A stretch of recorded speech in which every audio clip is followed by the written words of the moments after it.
Good evening. It's Saturday, the 8th of November. You're tuned in to our 6 p.m. newscast, coming to you from Arirang's news centre right here in Seoul. Thanks ever so much for tuning in. I'm Mark Broome.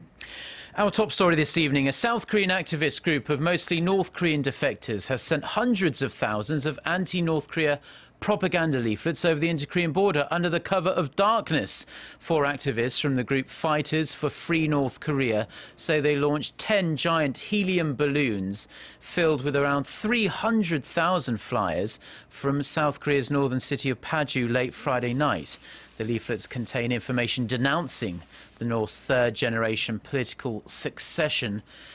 The group said earlier this week that it would launch the balloons more discreetly in the future to avoid aggravating inter-Korean tensions. North Korea, as you might expect, reacts angrily to the balloon launches and wants Seoul to do more to stop the activists flying them across the border.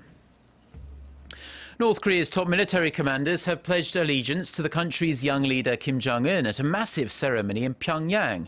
The regime's state-run newspaper, the Nodong Shinmun, reported on Saturday that North Korea's General Director of Politics and highest-ranking military official, Hwang Byung-seo, called on all units of the Army, Navy and Air Force to be dedicated to Kim and form a special ring of protection around their supreme leader.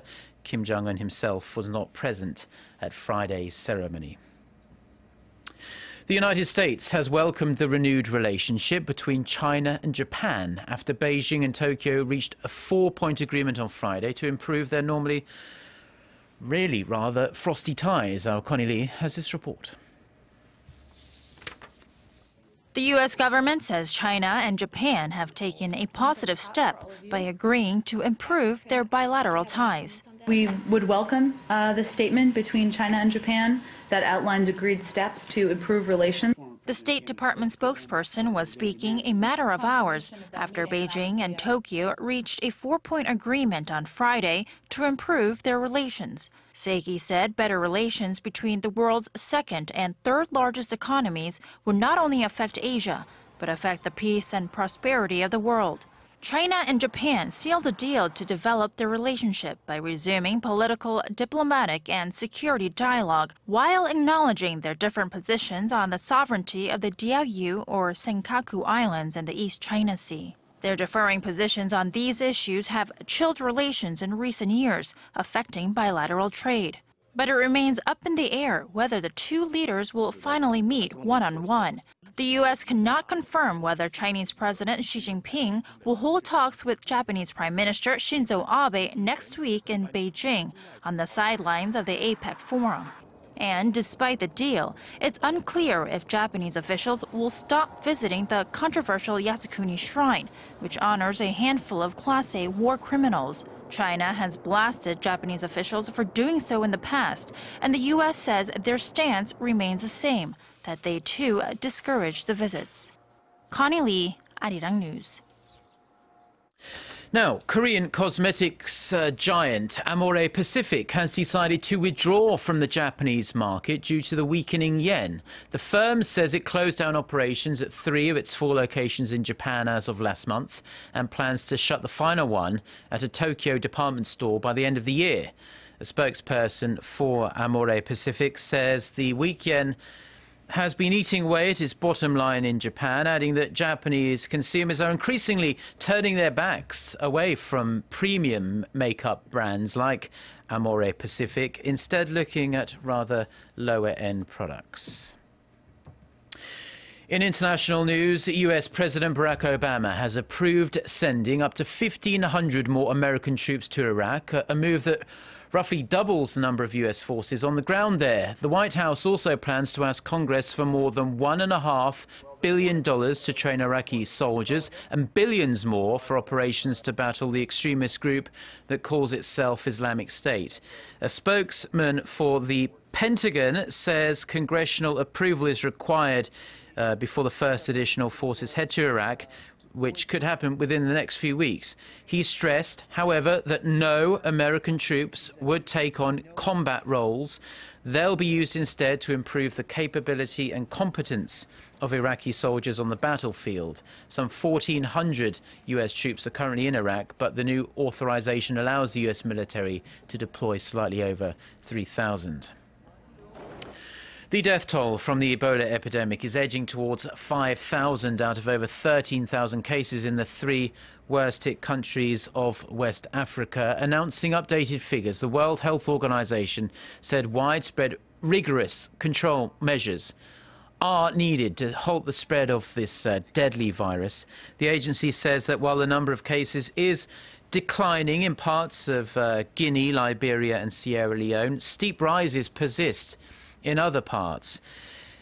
Meanwhile, the Ebola outbreak in the US state of Texas is officially over after the end of the monitoring period for everyone in Dallas that was potentially exposed to the virus.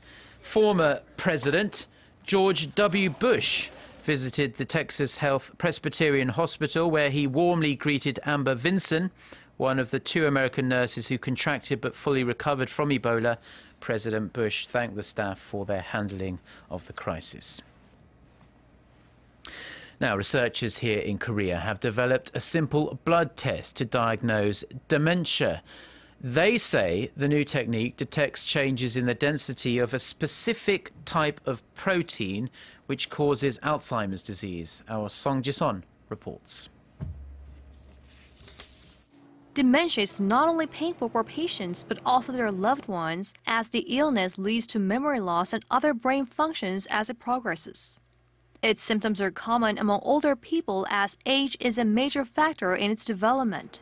3 out of 4 patients have Alzheimer's disease, the most common type of dementia. And trying to catch the illness before it's full-blown can come with a hefty bill. An MRI, CT, or other nuclear medicine imaging is needed to diagnose dementia, but the expensive test can cost several $1,000s and burden patients. But a team of Korean researchers say they have found a way to diagnose Alzheimer's disease with just a drop of blood.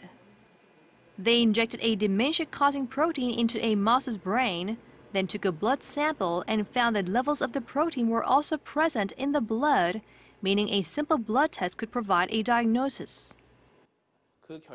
With clinical research underway, this blood test to diagnose Alzheimer's can be set up in hospitals within the next 3 to 5 years.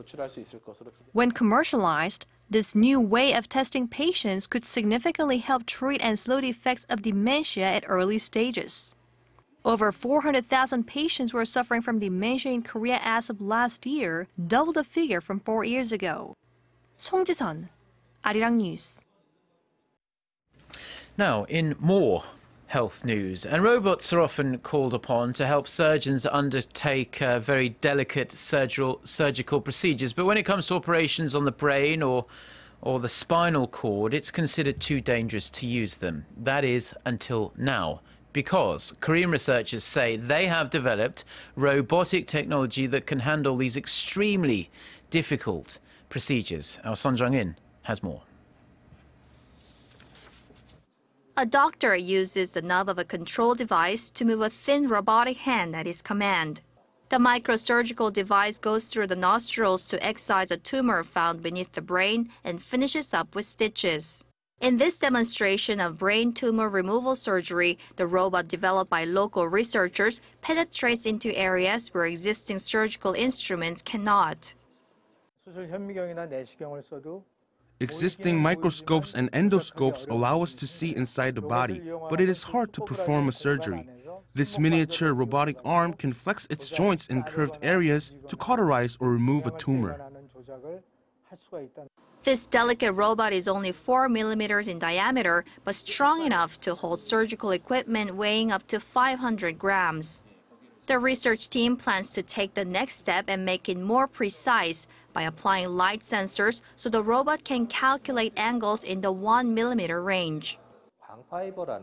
We used optical fibers to develop a sensor that can calculate how much it bends, and by introducing this, we can raise the degree of accuracy. The team says the new surgical robot will be ready for introduction within the next 5 years after a follow-up study and clinical trials. Once commercialized, it is expected to be used in surgeries of the brain, shoulders, and back that require sophisticated procedures. 손정인, Arirang News. Now in sports news, the Nexen Heroes have beaten the Samsung Lions 9-3 in Game 4 of the Korean series. The Seoul-based team have built up a huge lead in their home stadium, with Yoo Han-jun hitting a 3-run homer to put Nexen up 5-0 in the 6th inning. You can see the home run there. The series now stands tied at 2 victories apiece in the best-of-7 series. The Daegu-based Samsung Lions, the team in blue, have won the last 3 Korean series. And finally, leaving you with the weather here in Korea, and it's certainly starting to feel a lot more like the start of winter now, with temperatures tonight dipping down to a very chilly 2 degrees Celsius in Seoul. Sunday, however, will be a very nice day, with daytime highs nationwide in the mid to high teens, with plenty of clear blue skies. But just bear in mind that it will feel much colder in the early mornings and evenings from now on, so be sure to have a thick jacket with you at all times. And for our overseas viewers, let's take a look at the weather conditions in your part of the world.